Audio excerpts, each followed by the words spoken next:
ishlatganmiz. Nima ekan bu? Qutcha. Yuqoridagi ilmoqcha, pastdagi ilmoqcha. Bu ilmoqchani juda ko'p yozganmiz savolxonada. Endi qarang, bu ikkita elementni birlashtiramiz. Qo'limi harakatiga e'tibor berib turing. Yuqorida bog'laymiz, tayoqchani sozlaymiz. Shu yerdan orqaga qaytyapti. Va ilmoqcha tirkaymiz. Oson ekanmi? E'tibor berib turamiz. Ko'zlarimizni o'zgardi. Yana bir marta takrorlayman. Yuqorida bog'laymiz, tayoqchani sozlaymiz va ilmoqcha tirkaymiz. Xo'p. Kichkina H harfimizga harflarni qanday qilib ulashimiz mumkin? Kichkinagina 3 ta harfli so'z yozib beraman. Bu juda ham oson. Qarang. Yuqorida bog'laymiz, tayoqchani sozlaymiz va ilmoqcha tiklaymiz. Qarang. Yuqoriga oyoq tomonidan qo'lini beryapti Mustafa. Yarim oyni to'ldiramiz. Ilmoqcha. Buni hosil bo'lyapti. Unga M harfini qo'shib qo'yamiz. Birgalikda o'qidik.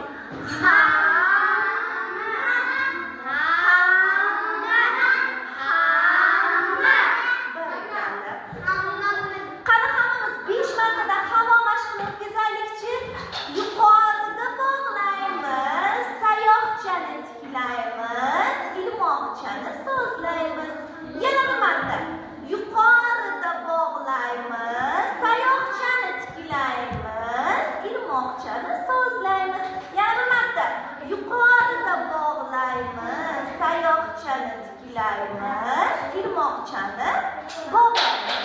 Xo'p, Muhammadjon keling, mana bu yerga yozib beringchi H harfini. Birgalikda yozing, o'zingiz yozib berasiz. Keling, oldin birgalikda yozamiz. Qani? Yuqorida bog'laymiz, tayoqchani sozlaymiz, ilmoqchani tiklaymiz. Barakalla. Endi o'zingiz mustaqil. Yuqorida bog'laymiz, tayoqchani tiklaymiz, ilmoqchani sozlaymiz. Ozgina bosh katta bo'lib ketib qoldi. Uni kichikroq qilib yozamiz yozuv daftaringizda. Xo'p. Botajon keling. Oldin birgalikda yozaylik, o'rni olamiz. Keling. Yuqorida bog'laymiz, tayoqchani tiklaymiz, ilmoqchani sozlaymiz. Qani bu yerdan o'zingiz bitta yozib beringchi. Yuqorida bog'laymiz, tayoqchani o'qishamiz pastga. Tayoqchani sozlaymiz va ilmoqcha barakalla. Xo'p, endi birgalikda H harfiga doir bo'g'inlarni bitta o'qib qo'yamiz. Keyin sinf darsimizda ularni Ahmadjon yozamiz, bolam. Qani, oldin eski darsdan bitta takrorlab olaylikchi. Birgalikda.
narsa.